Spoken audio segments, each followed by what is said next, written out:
Buenas tardes, bienvenidos a todos. Realmente es un placer tenerlos aquí en este día domingo a las 16 horas de Argentina, a las 21 horas, perdón, desde Israel. Veo muchos amigos de Argentina, de Israel. No voy a mencionar uno por uno para no quedar mal, y también de distintas ciudades de la Argentina y de otros lugares de América Latina. Es un placer estar con ustedes. Estaba pensando antes de conectarnos, ¿no? Esta posibilidad, las cosas buenas que podemos rescatar en estos tiempos de pandemia, que estamos haciendo una actividad que hubiese sido muy difícil de coordinar la logística, ¿no? Israel, Buenos Aires y Estados Unidos, Leonardo Segman desde Israel, Luis Roniger desde Estados Unidos y Emilio Krenzel, que está aquí en Buenos Aires, Argentina. Darles las gracias a todos. Voy a hablar lo menos posible, simplemente agradecer en nombre de Tzavta Innovación, que son los organizadores de este evento, la posibilidad de tenerlos a los tres acá, a los autores del libro y a Emilio, que hará la moderación. Ahora los voy a presentar un poquito más formalmente. Agradecer también el auspicio del Centro Internacional de Enseñanza Académica de la Cultura Judía de la Universidad Hebrea de Jerusalén. Tenemos el honor de presentar un libro para el pueblo judío. Esto ya es una fiesta. También pensaba que si tendríamos que hablar de estos tres países, Estados Unidos, Argentina e Israel, nos tomaría más del tiempo que nos va a tomar este Zoom. Podríamos hacer quizás un ciclo de conferencias. Hoy nos toca especialmente hablar de América Latina. Vamos a presentar el libro América Latina tras bambalinas, teorías conspirativas, uso y abusos. Está Luis Roniger, uno de sus autores, sociólogo, político comparativo, titular de la Cátedra Reynolds de Estudios Latinoamericanos y Ciencias Políticas en Wake Forest University.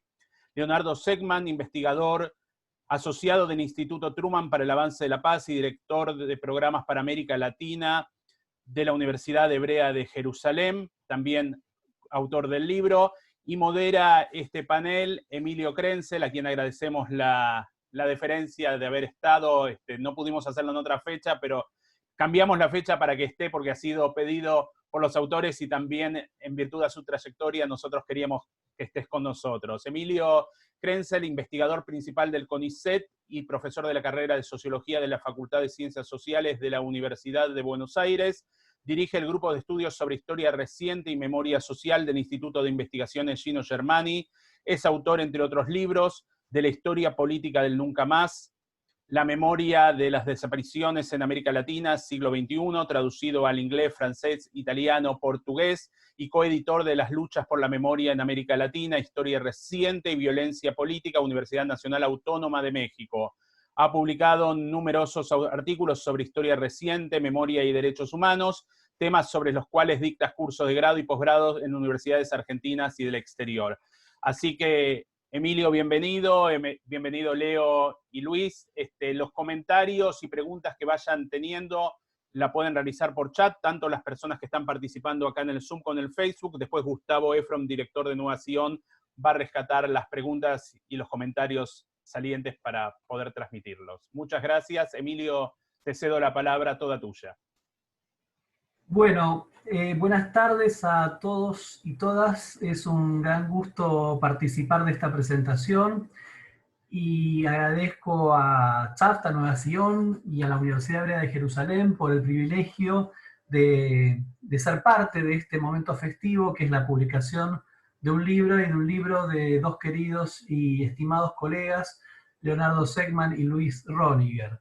América Latina tras bambalinas, teorías conspirativas, usos y abusos, es la obra que tengo el gusto de presentar. Quería compartir con ustedes una frase que leí esta semana, que dice lo siguiente, abro unas comillas, y dice: me sorprendió el hecho de que en ciertas áreas del país, aunque la devastación del brote es clara, algunas personas todavía dicen que son noticias falsas, que el virus es un invento y que se trata de una conspiración. Y eso es algo muy difícil de superar. ¿Por qué la gente todavía insiste en que algo que te está mirando directamente a la cara no es real? Esta frase, esta pregunta retórica, fue formulada por Anthony Fauci, el médico especializado en inmunología y uno de los principales, o el principal, asesor de la Casa Blanca sobre el coronavirus. Y creo que es una afirmación y una pregunta, la sorpresa como afirmación, la incredulidad como pregunta, que señala, que muestra, que pone de relieve que evidentemente el libro que estamos presentando hoy tiene una actualidad global, más allá de América Latina, es decir, que trasciende América Latina, y que dialoga e interpela rasgos de la cultura contemporánea y el propio curso que asume en ese marco el escenario de la política, de la vida democrática y de los derechos ciudadanos. Para afrontar este cúmulo de desafíos, Leonardo y Mario desenvuelven una aproximación teórica a las lógicas del pensamiento conspirativo y un examen empírico de las teorías conspirativas en América Latina.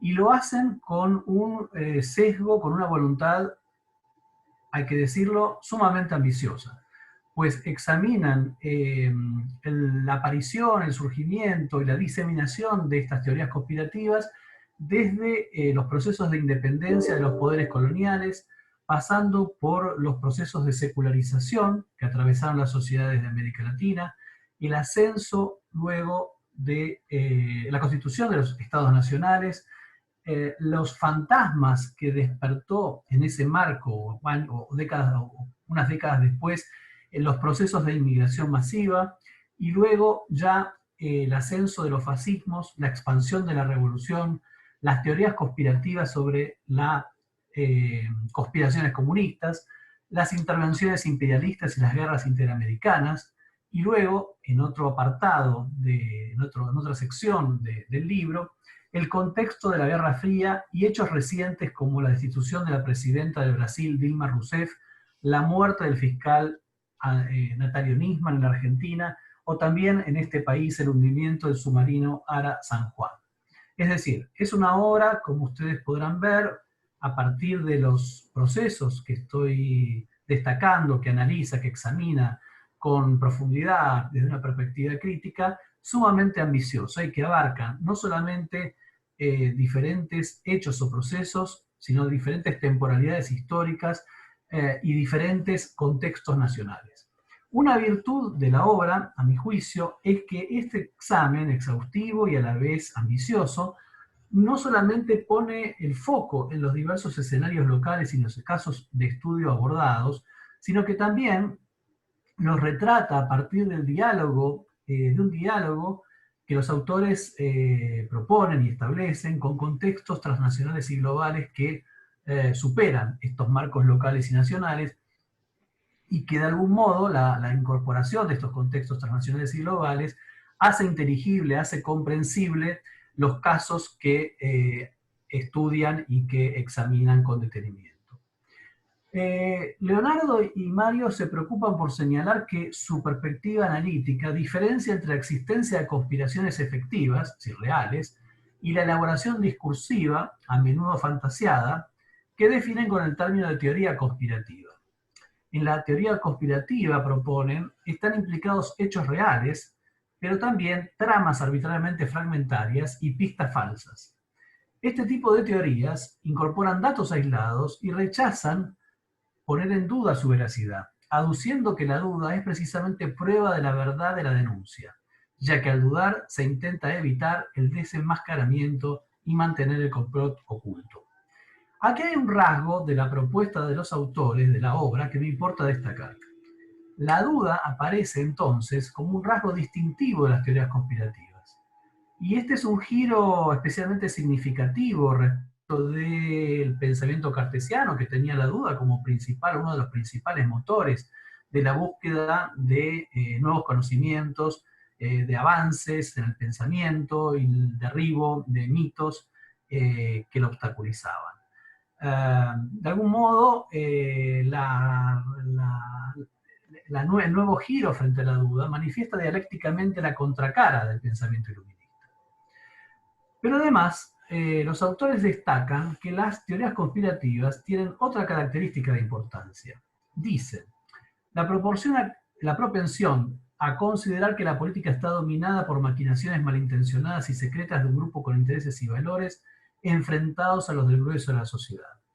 Ello implica, señalan, que el mito conspirativo denota que el verbo significado de las cosas se esconde detrás de las apariencias y que lo relevante de la política en realidad ocurre tras bambalinas. En la lógica del complot no hay lugar para el azar y los resultados involuntarios, para las contingencias históricas, sino que los hechos son presentados siempre como la consecuencia buscada de una intención secreta. Dicen esto citando a Ernesto Boslasky. Afirman además la casi imposibilidad de convencer y discutir los argumentos de quienes sustentan ideas conspiracionistas. Y aquí es un rasgo que también merece subrayarse, lo difícil que resulta horadar estas teorías por parte de quienes buscan establecer verdades públicas compartidas. Y retoman para refrendar esta afirmación la obra pionera de Karl Popper, Conjeturas y Refutaciones, quien en el año 63 indicó cuán difícil es desestimar la veracidad de las teorías conspirativas. Por un lado, ante la incertidumbre y miedo al cambio que generó la modernidad y su profundización en nuestra era, muchos encuentran reconfortante aquella certitud que ofrecen esas teorías. Por otro lado, aquí recurren a Michael Barkun, señalan los autores que la mera estigmatización por parte de los descreídos es tomada como evidencia de verdad, ya que, si no fuera por ello, ¿por qué otra razón se estigmatizaría una creencia si no fuese para ocultar la verdad? Es decir, nuevamente nos encontramos con verdades autoselladas, que de algún modo son el síntoma de estas teorías conspirativas. Quienes sustentan estas teorías suelen postular que los especialistas ocultan evidencias, que los medios propagan mentiras y noticias falsas, que las instituciones fueron minadas por dentro y que las autoridades han sido copadas o engañadas por quienes urden planes malévolos. No sorprende que quienes promueven verdades alternativas puedan proclamar la imperiosa necesidad de recobrar protagonismo y librar batalla contra un enemigo oculto, recuperando sin dilación el control sobre el destino colectivo de la sociedad. Es decir, Mario y Leo nos advierten de la existencia a través de la historia de teorías conspirativas, de algún modo enajenadas de la realidad, pero con un poder manifiesto por intervenir en ella, y capaz de interpelar a los poderes que intervienen y determinan el curso de los acontecimientos.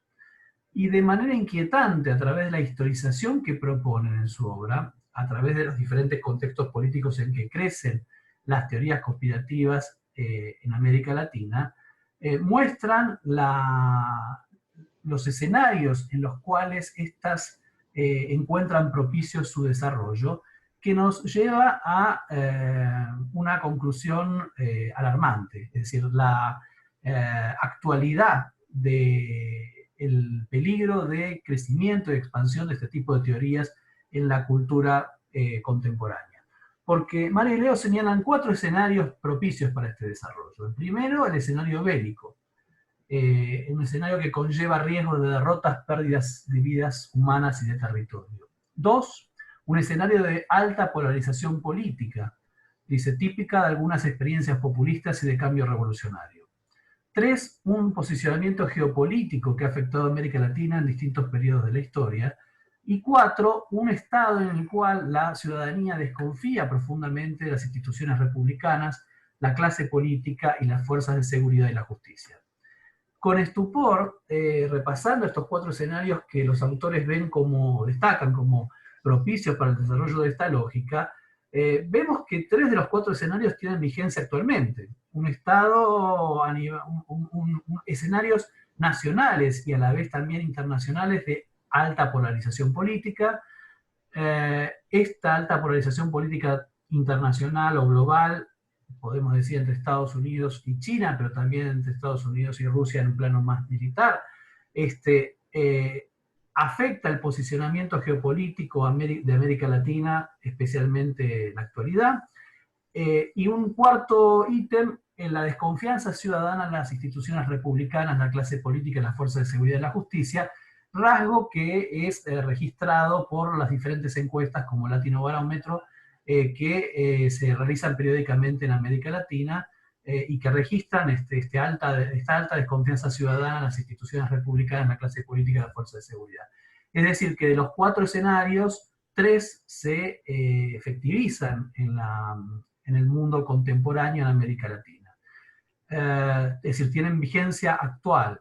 Y el escenario bélico, por cierto, se yergue como amenaza a escala internacional, podemos decir Medio Oriente, pero también se expresa bajo la forma de la guerra comercial que se desenvuelve a nivel global entre Estados Unidos y China. Los autores se preocupan por destacar y agregar la capacidad de las redes sociales de multiplicar casi de manera instantánea y diseminar globalmente estas ideas y teorías conspirativas. Es decir, nos agregan otro factor de preocupación sobre el final de la obra, al cual podríamos agregarle uno adicional, que es la pandemia que estamos padeciendo ya hace casi 9 meses. Es decir, la obra también nos conmueve y nos alerta acerca de un estado, un estado de la cultura, un malestar en la cultura que tiene consecuencias políticas profundas y claves. Por la perspectiva teórica que los autores desenvuelven y por el análisis agudo de los casos de estudio abordados en el libro, invito, pese a esta prevención, pese a esta conmoción que nos causa leer la amenaza que supone la expansión de este tipo de teorías en el mundo moderno, en el mundo contemporáneo, invito gustosamente a leer el libro, quizás precisamente por eso, por el desafío que nos lanza en tiempos oscuros como los que vivimos. Sin dudas, la obra reviste una marcada actualidad y por eso nos convoca a una reflexión profunda sobre la cultura política de nuestra época. Y por ello, y aquí termino, se trata de un libro ineludible que condensa una especie de alerta para la vida en democracia, la vigencia y protección de los derechos humanos. Así que es un gusto participar de su presentación y sin más le cedo la palabra a los autores y agradezco nuevamente el gusto de participar de este encuentro. Muchas gracias, Emilio, por tus lúcidas palabras y nos orienta un poco a aquellos que todavía no leímos el libro, nos invita a poderlo leer en profundidad y con los ejes sumamente bien definidos para poder trazarlos. Luis, si te parece, empezamos por el continente, te pasamos la palabra a vos y después a Leo. Perfecto.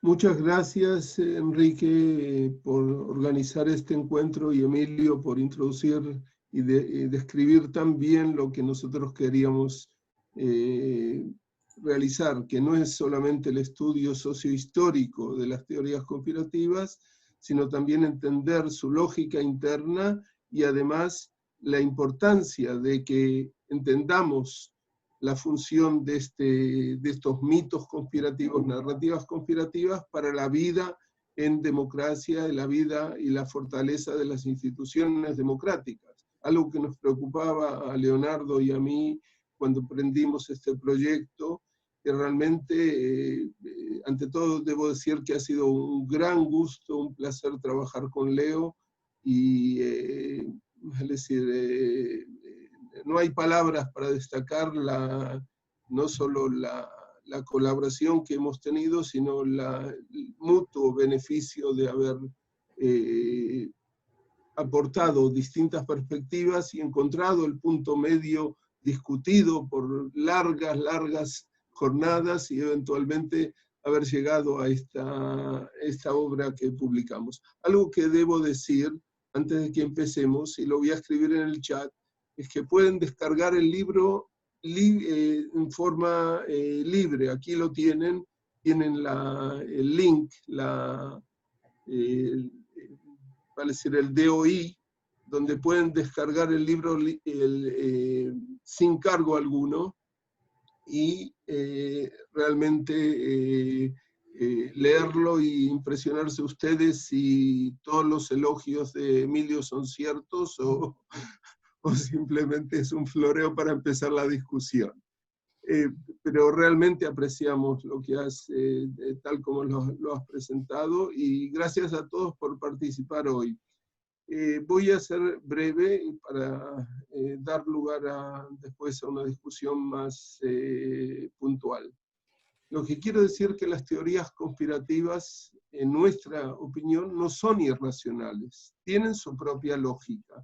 Y la lógica no es menos coherente que la lógica de un científico político, la lógica de las ciencias. Pero hay una diferencia, en realidad una diferencia doble, que ¿qué las caracteriza? Y la primera diferencia radica en la posibilidad de descartarlas. ¿Cómo se verifican y la posibilidad de descartarlas? Y ya nos avanzaba Emilio que uno de los grandes problemas es cómo desvirtuarlas. No solo por la lógica interna, sino porque en el momento en que estamos viviendo, agrandan su impacto a través de comunidades, dado que hay una fragmentación de los medios sociales, una fragmentación de los medios en general, existen comunidades que creen en ellas, pero además por su propia lógica interna, puesto que las teorías conspirativas aducen que existe un enemigo interno, un enemigo siniestro en muchos casos, subterráneo. Piensen ustedes en muchas obras de literatura latinoamericana que destacan eso, como el Informe de los Ciegos sobre héroes y tumbas de Sábato. Esa misma idea de que existe un núcleo interno subterráneo que trata de afectar, impactar, molestar, destruir, está socavando el orden social, socavando los fundamentos de la vida, de la política, etcétera, etcétera. Y en algunos casos, en algunas teorías conspirativas, eso llega a ciertas descripciones escatológicas del peligro. Y, como bien decía Emilio, cuando se trata de descartarlas, el mismo ataque a estas teorías, a ojos de los que creen en ellas, es una prueba más de su veracidad. Es decir, está en un círculo cerrado donde se autojustifican y que es imposible desvirtuarlas simplemente atacándolas. Entonces tenemos un gran problema. Y esa es una diferencia. La metodología de descarte, a diferencia de la ciencia, se juega en otro terreno. La segunda diferencia con las teorías científicas es el rol movilizador. Es decir, nos tratan de convencer, nos tratan de dar una certeza que se ha perdido en la modernidad y especialmente en la posmodernidad. Con el posmodernismo llega eso que todo es interpretación, las verdades son variables de acuerdo a distintos puntos de vista, distintas lecturas del texto o de la realidad, y en ese sentido parece no hay una certeza, se duda. Y no solo se duda desde las teorías conspirativas, sino también se sospecha, dado que de acuerdo a las teorías conspirativas no existe algo al azar en la historia, en el devenir histórico, sino que hay una voluntad política, y la voluntad política es nefasta. Y en ese sentido debemos, dicen los que creen, debemos desenmascarar estas teorías conspirativas y tratar de atacarlas, contraatacarlas. Si hay una insurgencia, hay que enfrentarla con una contrainsurgencia, si se quiere. Y en ese sentido, este rol movilizador de las teorías conspirativas difiere de lo que es un análisis científico, un análisis ya sea sociológico, político de la realidad, o económico, o cultural, y nos lleva a otro plano, que es el plano movilizador. No es por acaso que muchos líderes populistas hacen uso de estas teorías conspirativas para atacar a sus contrincantes. Y algo que debo decir antes hay mucho para hablar y lo voy a seguir después, pero algo que debo decir es que hay teorías de todo tipo. Hay teorías conspirativas que realmente develan una conspiración. Nosotros no decimos que no hubo conspiraciones, intrigas en la historia de América Latina. Las hubo y muchas. Y todo el juego político es un juego de ataques y contraataques, algunos que lindan en el campo de defamar al contrincante, al opositor. Y hubo conspiraciones que llevaron a golpes de Estado, a todo tipo de cambio político, asesinatos de políticos, por ejemplo, en México en los años 90, aún dentro del PRI, y muchos otros ejemplos, pero pero vale decir, esas conspiraciones efectivas se ligan con una infinidad de teorías conspirativas que son excéntricas, que son lo que en inglés se llaman offbeat, que no tienen asidero en la realidad. Y estas son las más preocupantes. Es decir, se mencionaba antes el caso de la pandemia y de la gente que no cree en la pandemia, y así como en este ejemplo hay muchos otros. Y las más peligrosas son aquellas que tratan de acusar, por ejemplo, a minorías, el caso de chivos emisarios, o de crear una confabulación que no existe en la realidad, y que a partir de eso, en sociedades que son multiétnicas, se puede llegar también al genocidio y el etnocidio.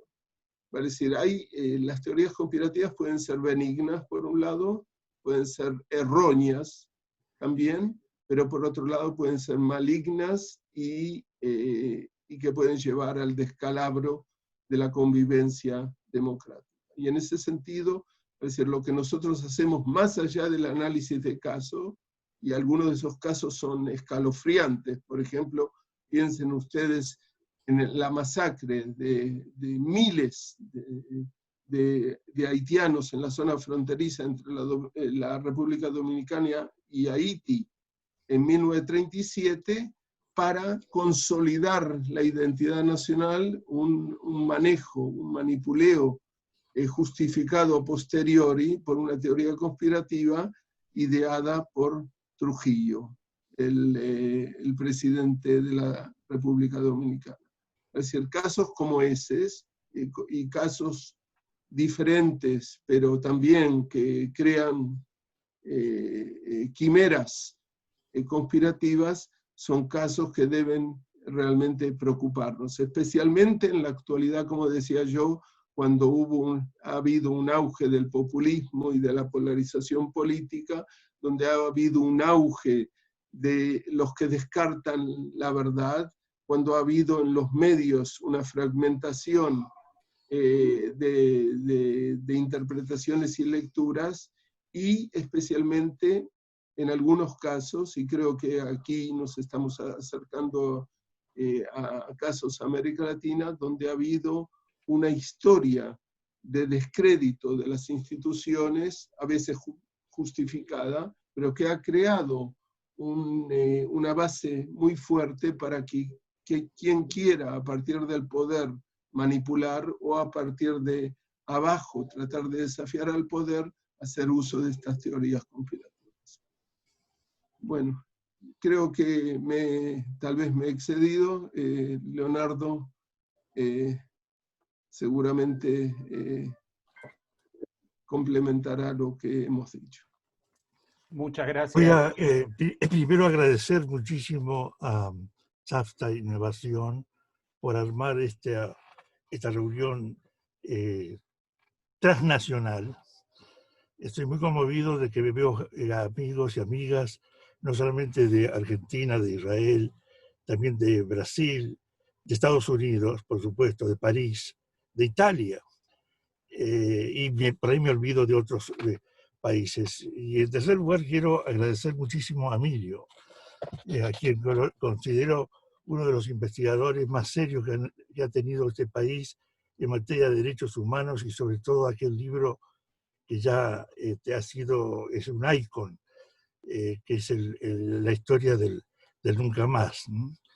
Entonces quiero agradecer también a Luis, por supuesto. Luis, que me ha invitado. Debo confesar que este libro comenzó como una iniciativa de Luis, y yo pretendí aportar una perspectiva histórica a la sociología política que él maneja muy bien y que ha sido muy importante para integrar el resultado de este trabajo. Yo empezaría, antes de ir al plano internacional, como Enrique me pidió, volver a esta idea de la incredulidad o de la duda. Yo creo que el hecho conspirativo provoca, o los conspiradores no es que dudan pascalmente, como Pascal había querido dudar desde el punto de vista filosófico, sino creen directamente, no quieren creer por razones también políticas, ideológicas. La incredulidad no puede ser combatida, ni discutida, ni tampoco esclarecida. Aquí todas las teorías digamos, iluministas de que a través de la educación vamos a poder sacar, neutralizar algunas teorías conspirativas, yo creo que no corren. Y yo creo que, por ejemplo, el ejemplo más sobresaliente que he estudiado mucho, que es el antisemitismo. El antisemitismo, los antisemitas, me acuerdo cuando leíamos a Sartre, que decía, esta es una pasión y no se puede opinar en contra o a favor, ni tampoco discutir, ni sacarle a un pasionario sus ideas apasionadas. Yo debo confesar que comencé ese trabajo por uno de los capítulos del libro que tiene que ver, por supuesto, con la Semana Trágica, donde ustedes saben que fue uno de los hechos históricos de la historia argentina, donde los judíos aparecieron, los judíos maximalistas, como ejemplo de conspiradores del orden social y oligárquico en Argentina. Pero después tomé en cuenta, cuando empezamos a analizar con Luis otros trabajos y otras épocas de la historia argentina y de la historia latinoamericana, cómo operaba esta conspiración, por ejemplo, o esta lógica conspirativa, cómo operaba y cómo funcionaba entre los jesuitas que estaban en contra, ¿no es cierto?, de la secularización y de la enseñanza libre, de la enseñanza laica. El caso que hemos analizado con Luis fue el caso uruguayo, donde el caso uruguayo, como ustedes saben, de todos los países latinoamericanos, sigue siendo quizás el país más laicizado, ¿no es cierto?, que logró emanciparse desde el punto de vista del derecho del civil y religioso mucho antes que otros países en América Latina. Pero quiero volver a reforzar lo que Luis habló sobre la lógica conspirativa en un escenario bélico. Nosotros analizamos no solamente el caso del genocidio de los haitianos por manos de los dominicanos, sino hemos analizado una de las guerras más terribles que hubo en este continente, que fue la Guerra del Chaco. Una guerra que fue lanzada conspirativamente por la teoría de que la guerra había sido, lo lanzó esa teoría, la Standard Oil, ¿no? Para conseguir el petróleo frente a la Shell, como que era una guerra interimperialista de dos grandes compañías transnacionales que buscaban el dominio del territorio. Pero, como también lo planteó muy claramente Luis, una cosa es un golpe conspirativo que tuvo efectos, pensemos en Allende, pensemos en Dilma en Brasil, de las lógicas conspiracionistas, ¿no? La diferencia entre lo conspirativo y lo conspiracionista, en el sentido de imaginarnos de una manera, yo diría, siniestra, y acá hay elementos siniestros muy grandes en todas teorías conspirativas, la mano invisible que aparece en algunas así llamadas camarillas internacionales, las camarillas que manejarían, ¿no es cierto?, detrás la bambalina, título de nuestro libro, la escena política, la escena económica, la escena cultural y ahora la escena de la pandemia. Cuando hicimos los 4 escenarios en los cuales pensábamos que se desarrollaría o se desarrollaron los hechos conspirativos, no pensábamos jamás en la pandemia. Pero ahora que estamos en medio de 9 meses de pandemia, Yo creo que casi todo lo que estamos viendo en las cuatro, o lo que hemos analizado en las cuatro escenarios, el escenario de guerras bélicas, el escenario de la polarización política, el escenario de la ubicación geopolítica en la época de la Guerra Fría o después de la implosión de la Unión Soviética.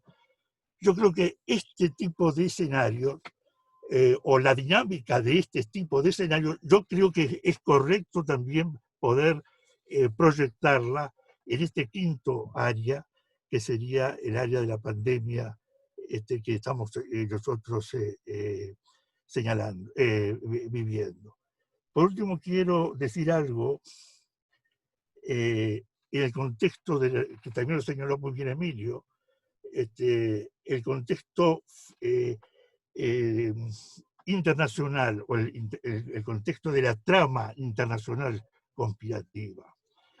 Yo creo de que hay una gran diferencia en la época en que nos manejábamos con una lógica conspirativa, o dicho con más precisión, cuando nos manejábamos pensando de que había una causalidad histórica en épocas anterior a la globalización, una causalidad histórica unívoca, si tenemos que darle algún tipo de adjetivación, respecto de lo que es en este momento, y desde hace ya muchos años, una teoría o tramas conspirativas globalizadas o transnacionalizadas, donde no existe solamente una causa unívoca, sino una causa o causas multifocalizadas o que tienen muchos focos distintos, pero no uno solo. Y esto, que me parece a mí que es muy actual, tiene que ver con esta capacidad impresionante de multiplicación y de simultanización de estos fenómenos que, por ejemplo, lo vemos en la Internet, por ejemplo, lo vemos todos los días en las redes sociales, que multiplican en forma, yo diría casi velocísima, lo que antes costaba difundir o circular, o hacer circular como una trama conspirativa. Por último, quiero señalar algo que a la gente, que veo que hay muchos amigos y amigas del campo de la literatura, le va a gustar, pienso. Nosotros cuando comenzamos este estudio queríamos buscar, vamos a decir así, teorizaciones o caracterizaciones de sociólogos, de filósofos, de cientistas sociales, pero también de escritores. Y donde encontré yo una definición fantástica o una caracterización fantásticamente rica y productiva, es nada menos que Ricardo Piglia. Y Ricardo Piglia dice algo muy, muy inteligente, como era él, donde afirma de que una teoría conspirativa o una conspiración solamente puede ser discutida con otra conspiración. Es decir, que la conspiración alimenta, no solamente se autoalimenta, sino que todo pensamiento y todo imaginario conspirativo termina finalmente invitando a ser respondido con otra conspiración. Dijo aquí. Muchas gracias, Leo. Si te parece, Gustavo, te paso las palabras. Algunas preguntas nos han ido llegando por mensaje privado, así que Gustavo las va a leer para que las respondan. Hola, buenas noches. Bueno, vamos a empezar a leer algunas de las preguntas y después vamos a invitar a que las preguntas que tengan las hagan a través del chat. Una de las preguntas que hay es si hay referencias a judíos en el Plan Cóndor. Esa es la primera pregunta que hemos recibido aquí. Es extraño que pregunten esto y no preguntan nada sobre el plan Andinia, ¿no? Es decir, yo no he visto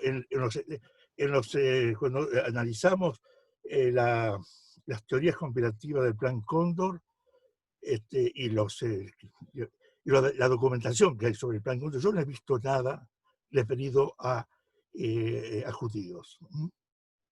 Y tampoco he visto nada, digamos, con cierto tinte antisionista, como existe, por ejemplo, en el Plan Andino. Claro.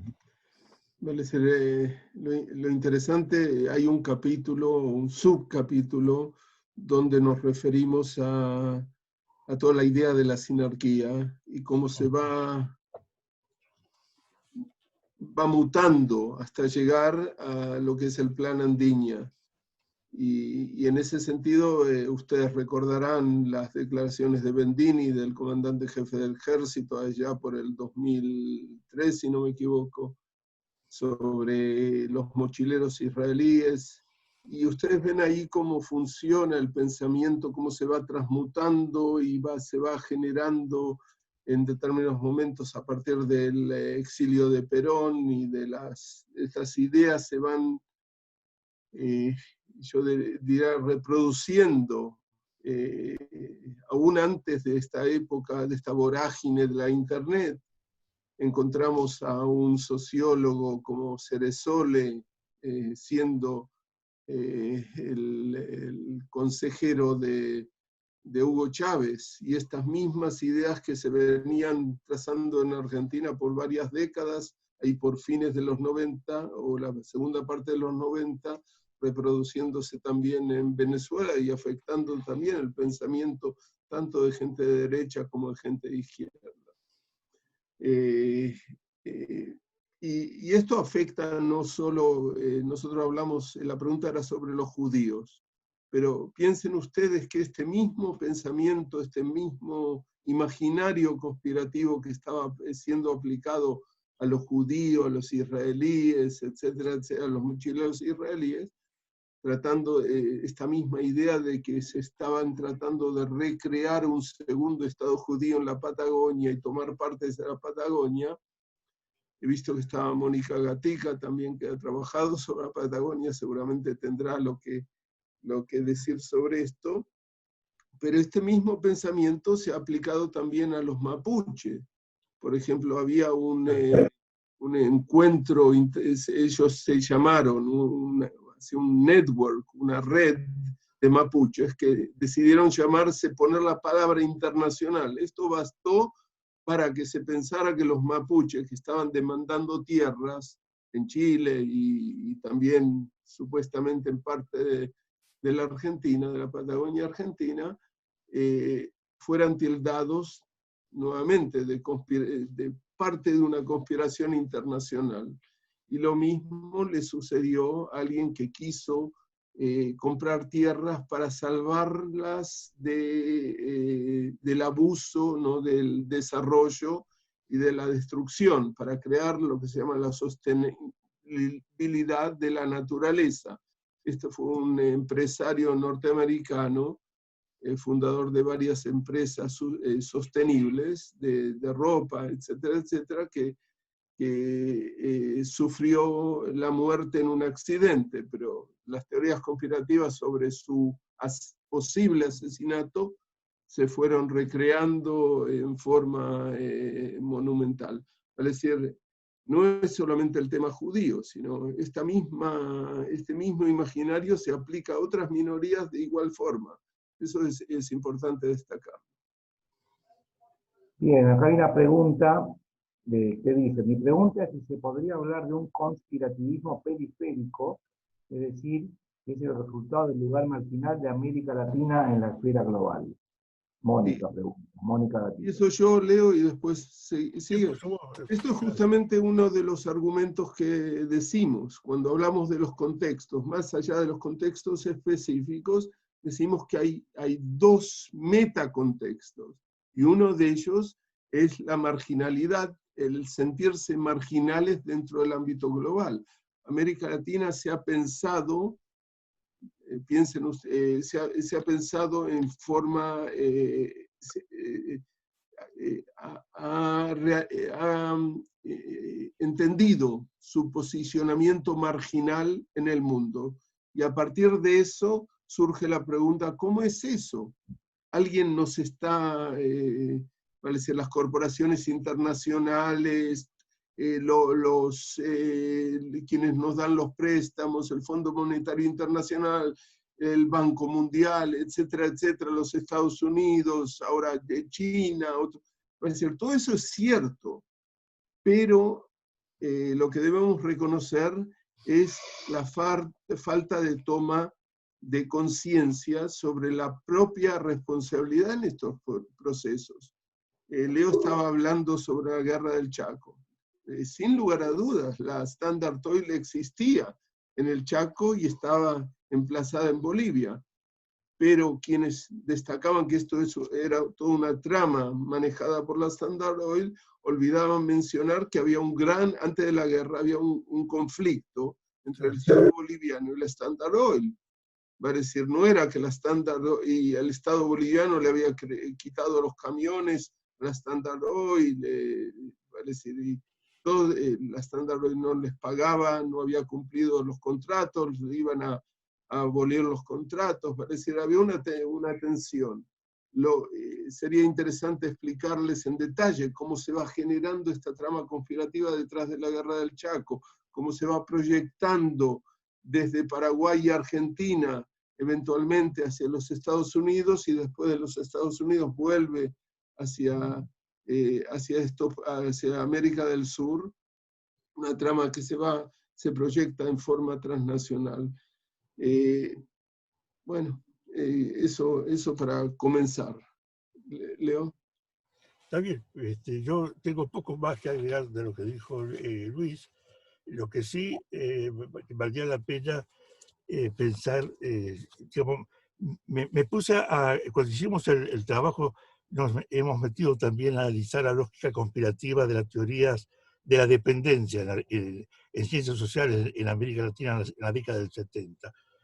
Y yo nunca entendí bien por qué crece únicamente en América Latina. Ustedes saben, los grandes investigadores, los grandes sociólogos de la dependencia eran latinoamericanos o gente gente que estaban fuera de América Latina, pero eran grandes latinoamericanistas.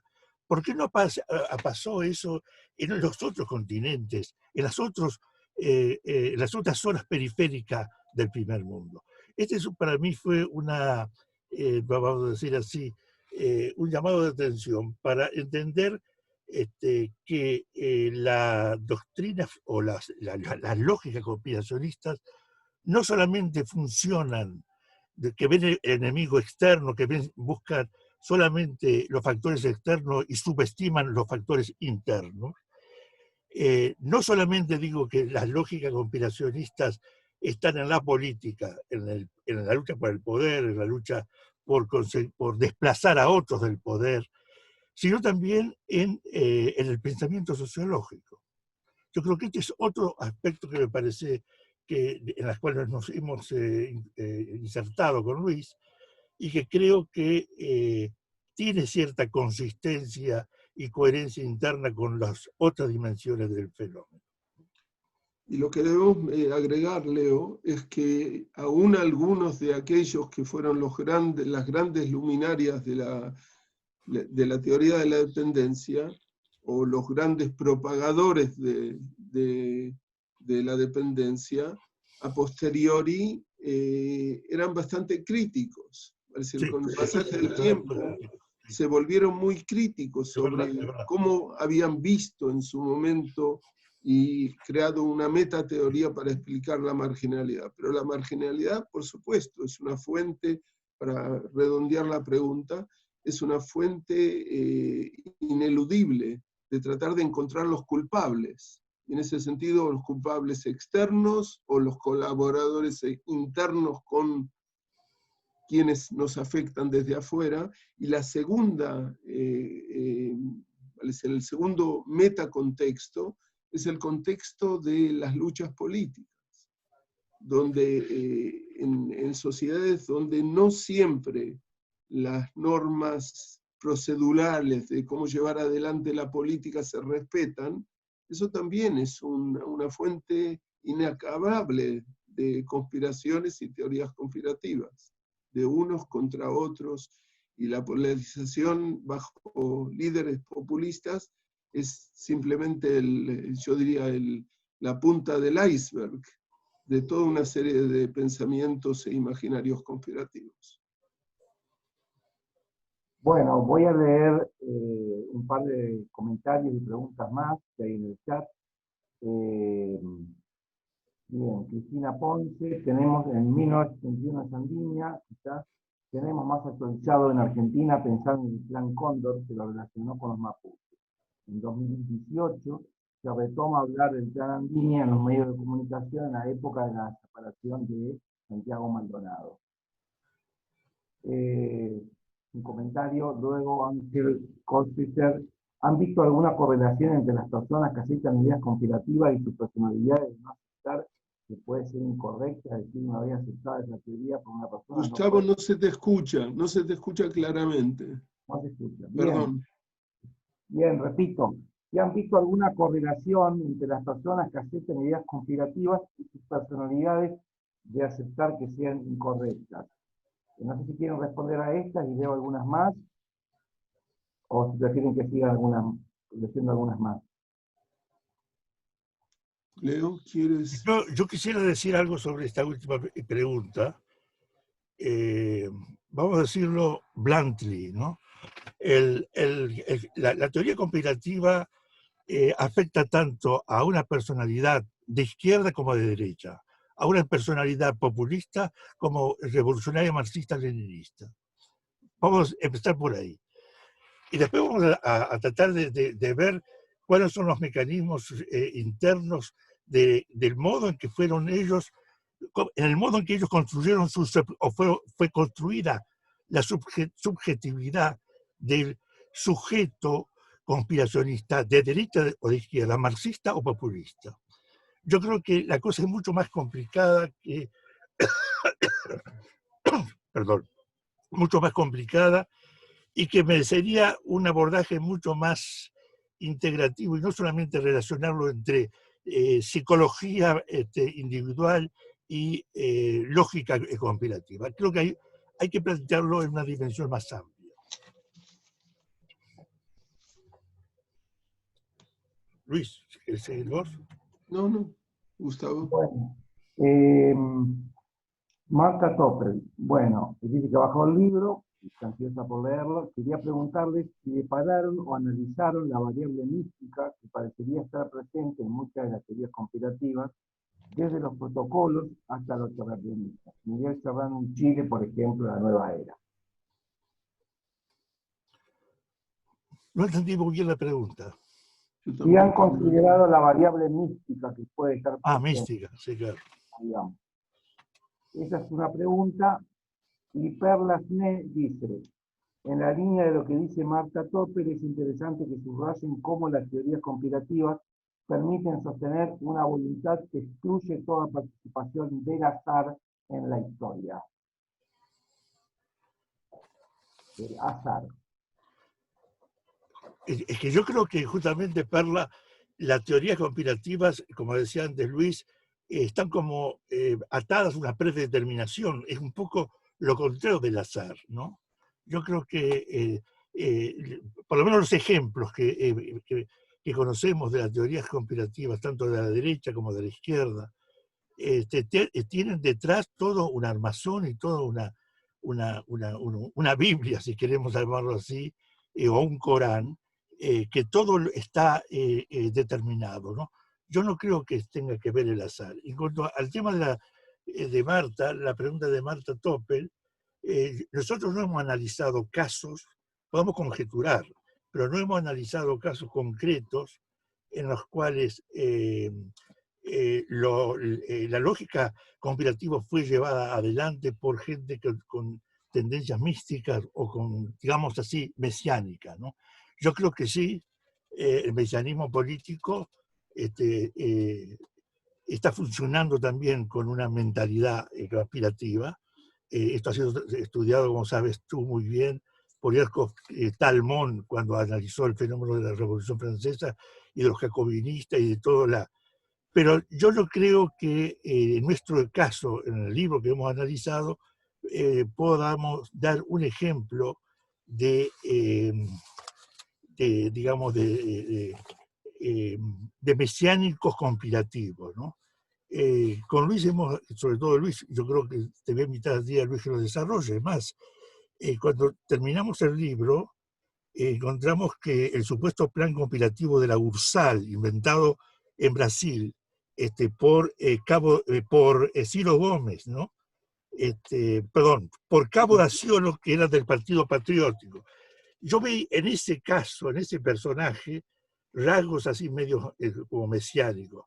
Pero me gustaría que Luis, que conoce mejor este caso que se difundió sobre todo por Internet y que ha tenido una gran repercusión política en las elecciones de 2018, le invito a Luis que lo siga desarrollando. Me Si parece, te acordás del caso. sí. Mira, ante todo ese caso muestra que el fantasma conspirativo puede servir en forma política muy puntual. Es decir, en la época donde los medios llegan a millones, el lanzar algo especulativo puede tomarse como certeza, lo cual lo veo. Es decir, esta es una idea que una socióloga, Barbosa, lanzó un señor, Olavo de Carvalho, que cree en teorías conspirativas, recreó esta idea de URSAL, que es una unión de izquierdas a nivel mundial, y eventualmente en una discusión entre dos candidatos presidenciales, uno Ciro Gómez y el otro Cabo Daciolo, le lanza: ¿y qué opina usted sobre URSAL? ¿URSAL? Dice Ciro Gómez, no, ¿qué es eso? Bueno, toda la gente buscando lo que era URSAL, y eventualmente esta patraña, ¿no?, se transformó en algo que la gente le otorgaba certeza. Y esto, en forma paradojal, fue lo que le permitió a Jair Bolsonaro eventualmente llevar adelante la línea de la derecha contra esta supuesta conspiración de izquierda que se recreó en forma fantasmórica a través de este encuentro televisivo. Pero yo creo que la pregunta de Marta iba tal vez a otra dimensión también, y es la falta de confianza en las instituciones. Y algo que vemos en muchos grupos religiosos, y Marta, tú trabajas estos grupos religiosos, es que en el judaísmo y en otros, en el Islam, en grupos evangelistas cristianos, es que la falta de confianza en instituciones, ¿vale? Es decir, y sumado a eso, el sentimiento de tener la certeza, puesto que creen, la fe da certeza.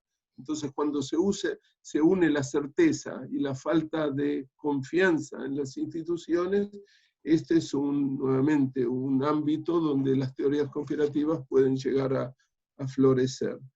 Es decir, no es solamente una duda la que existe ahí, es la sospecha de que, por ejemplo, las instituciones tratan de vacunar a nuestros niños, dicen algunos de estos grupos.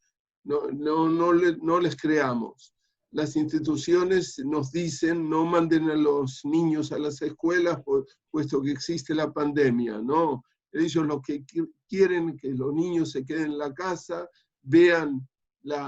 usen mucho el computador, y en ese sentido se alejen de la línea recta que nosotros queremos instruir, etcétera, etcétera.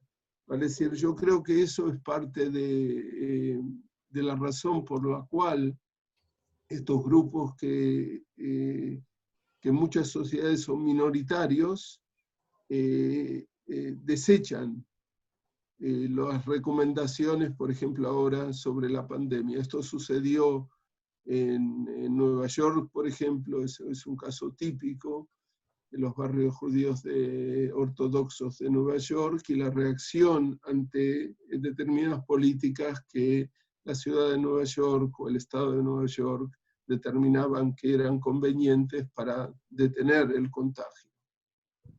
Entonces creo yo que por ahí va también esa dimensión.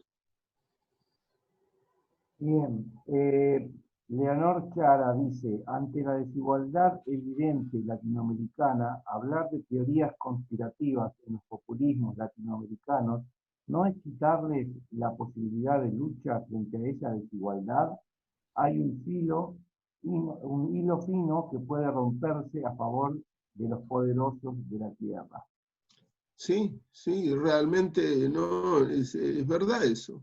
Es decir, nosotros no decimos que toda lucha y toda teoría sobre los sistemas de poder o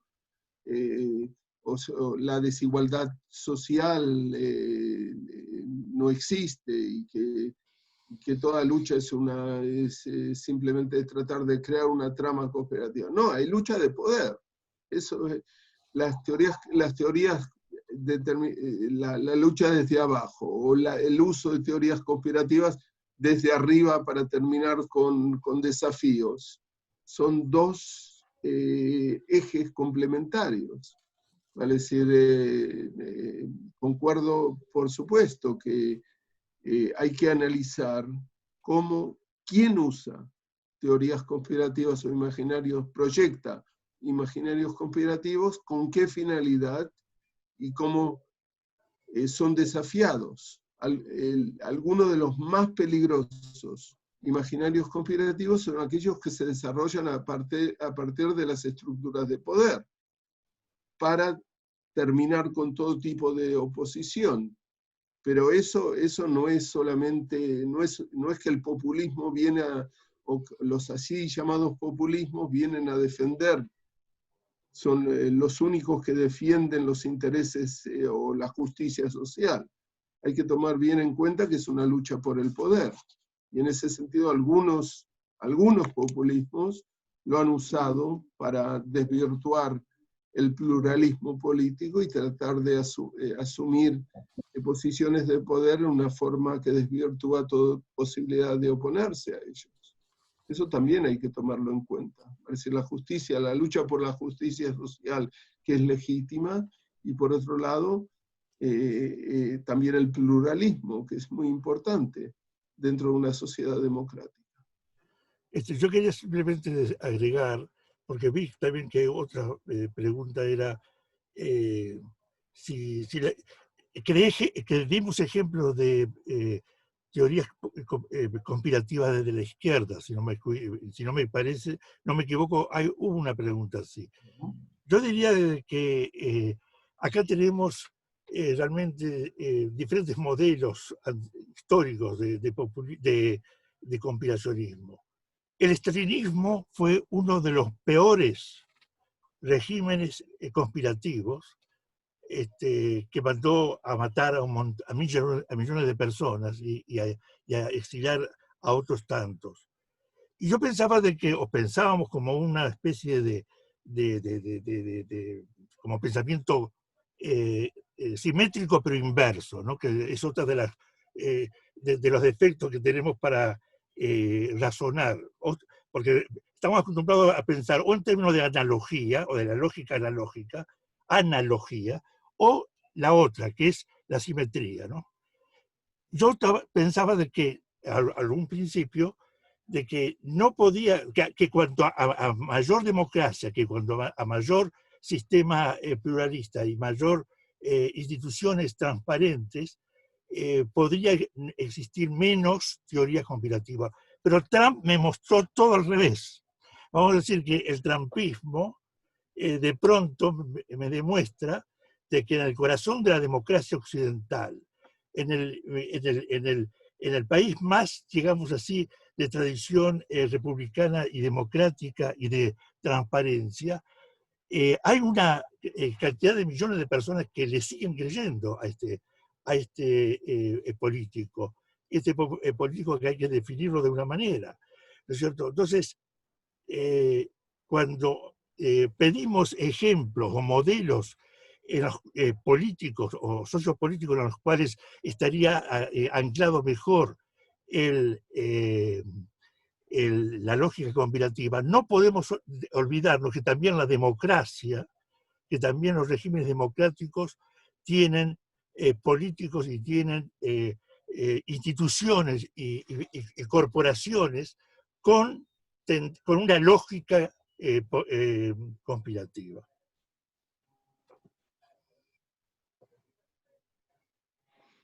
Bien. Bueno, Perla acá comenta, respecto al comentario anterior, por eso decía, para muchos la pandemia que introduce un elemento inmanejable es atribuida a una voluntad y no a un azar que irrumpe y va más allá de la voluntad del hombre. Quiero decir que es un pensamiento religioso, siempre hay una voluntad rectora. Es cierto. Sí. Bien, pregunta de Susana Tasma. Estamos viviendo tiempos de incertidumbre. ¿Piensan ustedes que el éxito de estas teorías en muchas personas que están buscando algún tipo de certeza y encuentran una respuesta de algún modo tranquilizadora? Tienes razón, Susana, pero fuera de cómo terminas tu pregunta, que no encuentran una...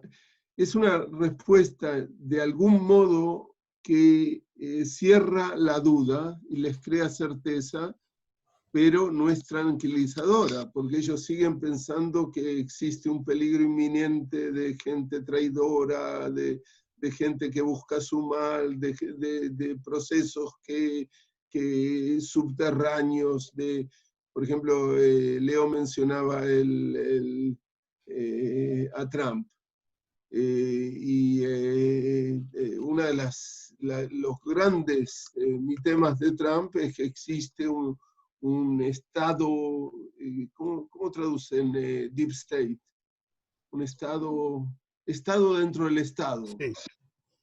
Hay gente que está minando la capacidad de Trump dentro del estado. Y entonces en ese sentido se deshace de todo tipo de gente que no concuerda con sus ideas y ha llegado el descalabro dentro de las instituciones democráticas. Pero para complementar lo que decía Leo, ha habido una veracidad que le ha dado una cachetada a Trump.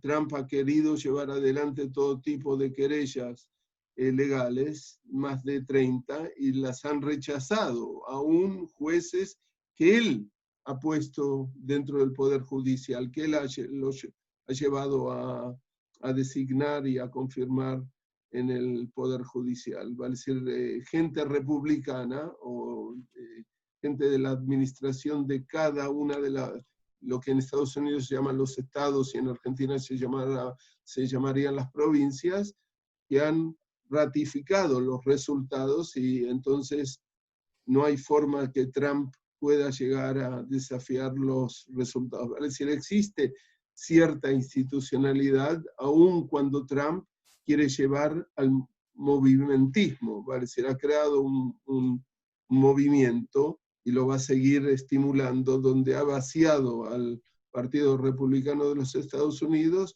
de su capacidad de ajustarse a los hechos, ajustarse y no a lo que Trump ha querido llevar adelante en términos de todo tipo de política, incluyendo el tratamiento de la pandemia.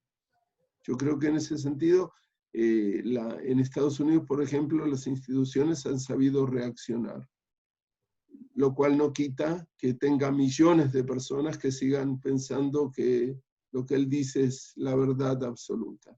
Entonces, certeza sí, tranquilizadora a corto plazo, diría yo. Bien, Cecilia Mali dice, aparte de Stalin, ¿cuál sería otra teoría conspirativa de izquierda actualmente? Muchas gracias. Yo creo que yo no sé en qué país está pensando, en qué continente está pensando, ¿no? Pero nosotros teníamos la ingenuidad de pensar de que solamente la derecha y el fascismo o los fascistas estaban alimentados de lógicas conspirativas. Pero sin dar ahora a hacer un análisis de los marxismos en América Latina y de los distintos regímenes políticos que hubo en América Latina, yo diría que en casi todos hubo grupos dentro de estos partidos o dentro de estas organizaciones de izquierda con tendencias conspirativas. Y, por ejemplo, para hacer una cosa muy exagerada, ¿no?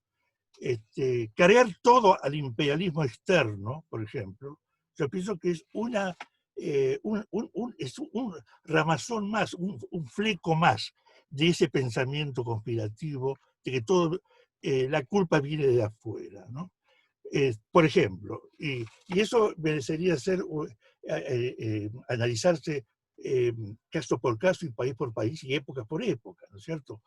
Cuando nosotros hablamos aquí de que debemos tomar en cuenta la inserción geopolítica como uno de los escenarios, en la época de la Guerra Fría, como uno de los escenarios fundamentales para poder entender la cultura política atravesado por el conspiracionismo, bueno, yo creo que en esta época de la Guerra Fría, tanto los sectores imperialistas como los sectores antiimperialistas estaban atravesados también por flecos, no quiero decir que por bloques completos, pero por flecos muy importantes del pensamiento y de la lógica conspiracionista. Pero yo quería también decir algo respecto de lo último que planteó Susana. Yo creo que hay una relación muy grande entre la incredulidad, la actual incredulidad y también no saber, ¿cómo se dice? No saber qué va a pasar, ¿no? Incertidumbre. La sensación de incertidumbre, atravesado por la sensación de incredulidad de mucha gente que finalmente logra creer de que el conocimiento verdadero está estigmatizado. Nosotros hablamos en el libro de gente que habla de que el conocimiento gente conspirativa, gente que piensa con una mentalidad conspirativa de que el conocimiento de ellos, que es el verdadero conocimiento que se opone a la mentira, a lo ocultado, es un conocimiento estigmatizado. Y en ese sentido me preocupa mucho que en el último tiempo, donde hay incertidumbre e incredulidad, también está aumentando cada vez más aquellas personas que quieren pensar de que su conocimiento, su verdad o su saber son saberes o conocimientos estigmatizados. Bien, hay varios comentarios en el chat. Voy a leer las últimas dos preguntas, además de los comentarios, que son las últimas preguntas que vamos a hacerle para luego pasar al cierre. Una pregunta de Norma Bachmann dice: ¿qué relación existe entre los colectivos, brazo armado de represión en Venezuela y la AAA en Argentina? Y la otra... No, ¿sabe que yo no escucho bien? No se escucha, Gustavo, no, sí. Yo no escucho bien. Bueno, ¿qué relación existe entre los colectivos, brazo armado de la represión en Venezuela o las 3A en Argentina? ¿Se escuchó? Sí. Y luego, Yair Rubín dice: han dado ejemplos de teorías conspirativas en Latinoamérica. Y Europa, los rumores sobre Soros, que no conozco mucho, son un ejemplo de teoría conspirativa. Y la democracia israelí, única en Medio Oriente Medio, no tiene teorías conspirativas sobre el papel del periodismo, la Corte de Justicia y las élites kibbutzianas contra el pueblo y la democracia.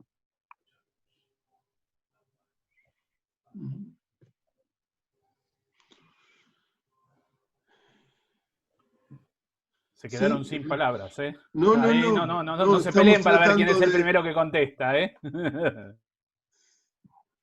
Sobre la primera pregunta querría saber más. Sé muy poco sobre eso, si entendí la pregunta, ¿vale? No estoy seguro que la entendí, sobre las relaciones entre los colectivos en Venezuela y la AAA en Argentina. ¿Esa fue la pregunta, Gustavo? Sí, esa es la pregunta. Sí, me gustaría conocer más, ¿vale? Si quien hizo la pregunta me puede mandar información, te agradezco. Pero además hay un destiempo, ¿no? Las 3A son en los años 72, 73, 74, 75. ¿Sí? La Venezuela de aquellos años no era la Venezuela posterior que conocemos encima del chavismo, ¿no? Entonces, como que acá hay una descronología total en esa pregunta, ¿no? Sí. Eso me lleva a sospechar de que no se conoce muy bien esa época y que habría, yo le pediría a esa persona que hizo esa pregunta que estudie mejor esa época para formular de otra manera esa pregunta. Pero, claro. Sí, pero esa pregunta lleva también a considerar que dentro del chavismo hubo sectores bien cercanos a Hugo Chávez que han asumido posiciones xenófobas respecto de la comunidad judía. Así que, cuando alguien preguntaba sobre conspiraciones, imaginarios conspirativos dentro de la izquierda, basta revisar en profundidad algo que yo hice hace ya bastante tiempo, hace una década por lo menos, los casos, vale decir, el ala dentro del chavismo que atacó no solo al sionismo, sino a la comunidad judía de Venezuela, sin mucho asidero, por supuesto. Vale decir, el conspiracionismo de izquierda, volviendo a esa pregunta que no habíamos contestado adecuadamente, lo hubo. Y veo que veo también que alguien escribe, Perlasne escribe, que hoy en día en Argentina se puede escuchar a políticos muy progresistas sostener que el Mossad es el verdadero agente detrás de la voladura de la AMIA. Es decir, hay todo un subcapítulo sobre la AMIA hasta llegar a la muerte de Alberto Nisman, que les recomiendo que lean. Hay todo un capítulo en especial sobre la Argentina, y la razón que le dedicamos un capítulo entero a la Argentina, a diferencia de subcapítulos sobre distintos países de América Latina, es que consideramos que la debilidad de las instituciones a partir de la democratización del 83, por múltiples razones, entre ellas las crisis económicas, pero no solo eso, también la polarización política ha llevado a cierto descrédito a las instituciones, que ha generado, junto con la polarización, una serie de teorías conspirativas. El caso de, por ejemplo, del Ara San Juan es indudable. A mí, cuando yo seguía con Leo este caso, me sorprendía enormemente cómo es posible que a partir de esta tragedia la reacción innata, la reacción inmediata de periodistas, de la prensa, de analistas, era tratar de encontrar cierta conspiración. Serían los británicos, sería un acuerdo con la OTAN, sería una base militar china en la Patagonia, vale decir, todo tipo de teorías descalibradas,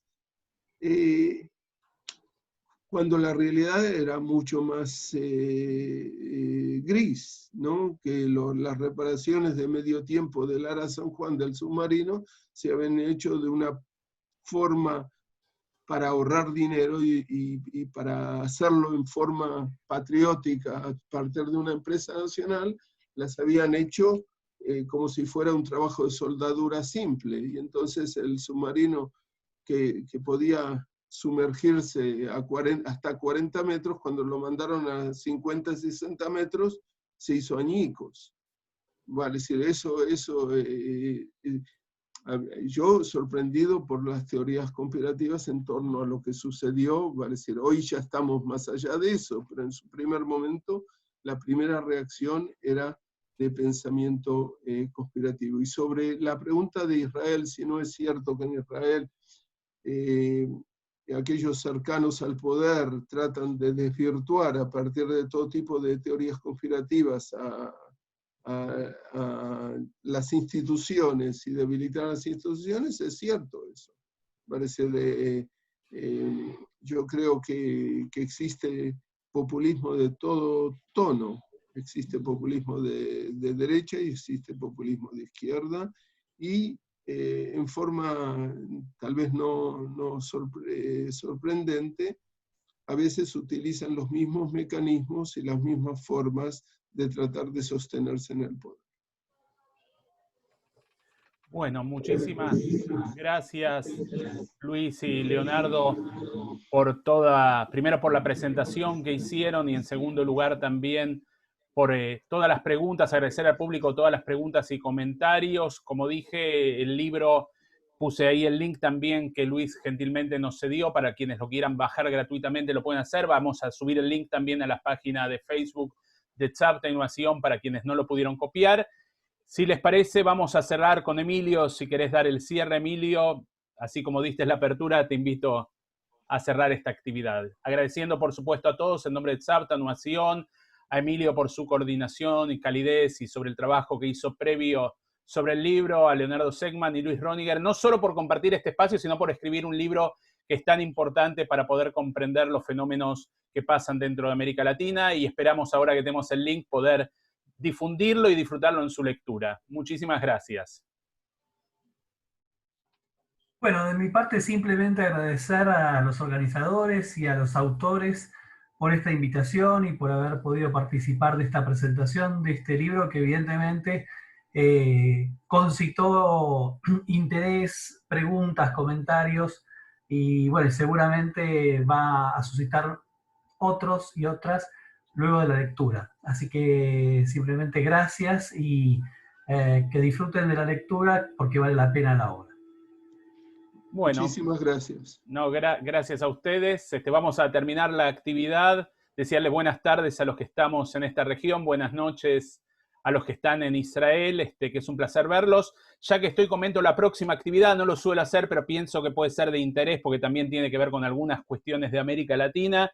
El día 5 de diciembre a las 19:30 horas de Argentina, junto a Tzavta Innovación, Betel y la Sociedad Hebraica Argentina, vamos a realizar una actividad a 35 años del juicio de las juntas militares en Argentina. Va a participar con reflexiones de León Arslanian, Luis Moreno Campo, Daniel Goldman, Martín Granovsky, Alejandra Naftal y Daniel Tarnopolsky. Vamos a difundir esta actividad. Los esperamos para seguir un poco entendiendo lo que pasa en nuestra región. Muchísimas gracias y buenas tardes para todos y todas. Adiós, muchas gracias a ustedes. Muchas gracias. Gracias. Gracias.